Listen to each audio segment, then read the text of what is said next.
In a typical city or town, on a typical residential street, we find a typical home occupied by a typical American family.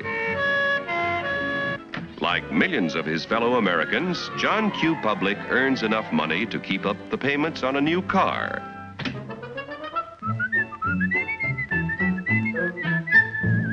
He takes great pride in owning a fine, new, long-term mortgaged home that was built to last a lifetime.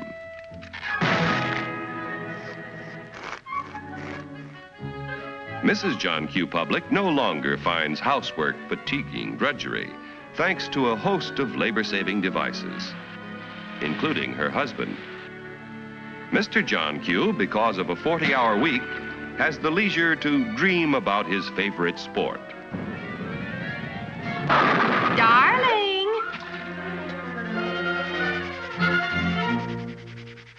Oftentimes, in a secluded corner of his private den, John Q. reflects on some of the better things he has done with his life. Insurance to protect his family if he is called before his time. Money in a savings account for emergencies, for summer vacations, and to help put John Q. Jr. through college. In spite of the high cost of being a husband and father, John Q. has a private little nest egg. His practical nature tells him it ought to do more than collect moths. Let's see, where did I put this thing? I know it's... Than the owner can produce. He'll have to build a larger plant to expand production. He figures it will take about $3 million to do the job. So he decides to form a corporation to sell shares in his business to raise the capital he needs. First, the owner goes to the state government to get a corporation charter and permit to sell shares in this business. Next, our friend goes to an investment banker and shows him the record of the oil drum manufacturing company's past performance and plans for expansion.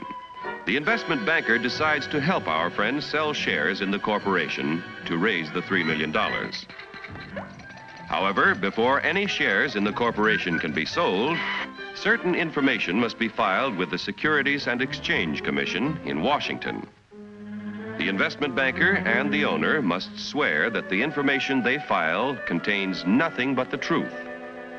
Registration with the SEC does not imply that the government approves the stock issue as a good investment, but only assures the public that if any of the material statements about the stock issue are false, punishment will be according to the law.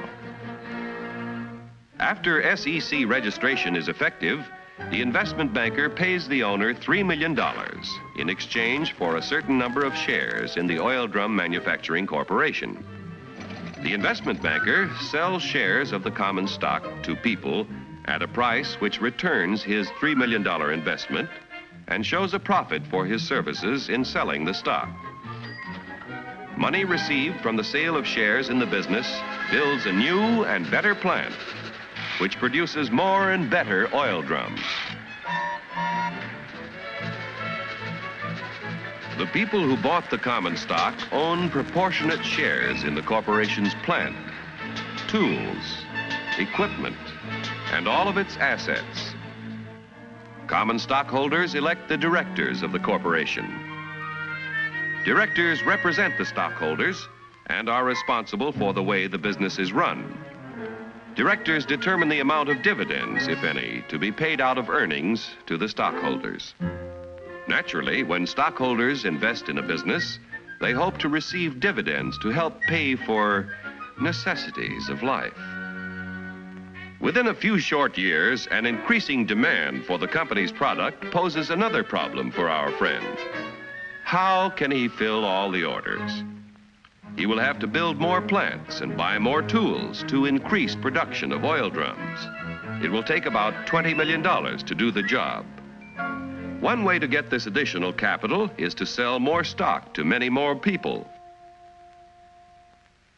So the Oil Drum Manufacturing Corporation votes to send its president to the New York Stock Exchange to see if their common stock can qualify for listing. The corporation wants to list its securities on the exchange so that the additional stock they need to sell will be more attractive to investors all over the nation. Securities listed on the New York Stock Exchange can be sold for cash anytime in this national marketplace. Each year, as many as 100 corporations inquire about listing their securities. Only 20 or 30 corporations are accepted for listing, and then only after a thorough diagnosis of the corporation's financial health. Calling the president of the Oil Drum Manufacturing Corporation.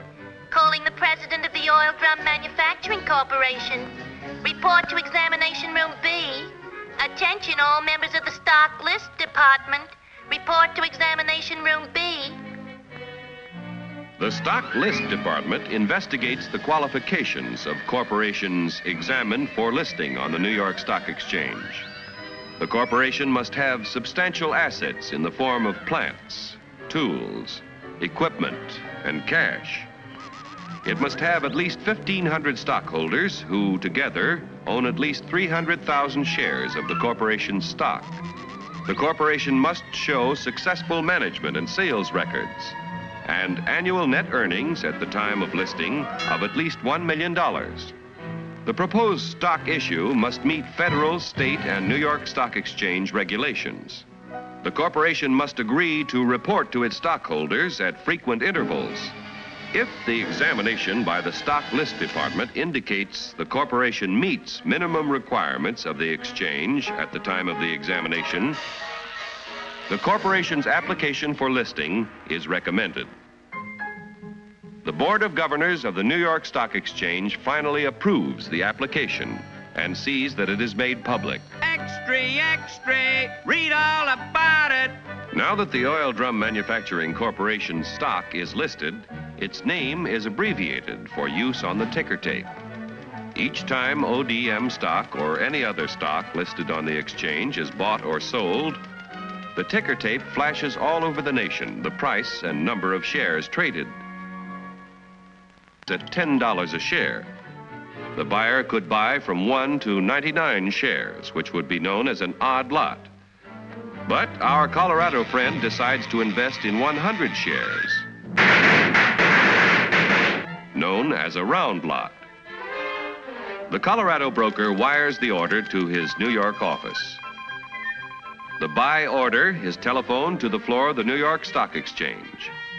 It is given to the firm's floor partner, who becomes the representative of the buyer in Colorado. The floor partner goes to the post where ODM stock is traded. The representative of the buyer in Colorado bids $10 a share for 100 shares. But at the moment, there is no stock offered for sale at this price. In the meantime, however, in Maine, an ODM stockholder who needs cash decides to sell his 100 shares if he can get $10 a share. The Maine broker wires the sell order to his firm's representative on the floor of the New York Stock Exchange. This firm's floor partner, representing the seller in Maine, offers to sell 100 shares of ODM stock at $10 a share. The price of $10 a share is mutually acceptable, and the transaction is made. Like the cowboy in Colorado and the fisherman in Maine, investors all over the country use the facilities of brokers who are members of the New York Stock Exchange whenever they want to buy or sell stock of companies listed on this national market. Yesterday's savings financed the miraculous growth of our railroads, automobiles, airplanes, farm machinery, communications, electric light and power, textiles, and countless other industries contributing to a more enjoyable life. If a part of our savings continue to flow into industry, American labor, management, and capital can continue to build new tools and plants. Industrial expansion creates jobs for hundreds of thousands of young people who must find employment each year. A growing capacity to produce things which make life better in peacetime can be our greatest protection in time of war. When danger threatens, we can convert industry to produce the things we need to defend ourselves. Common stock investments have helped to make our country prosperous and powerful.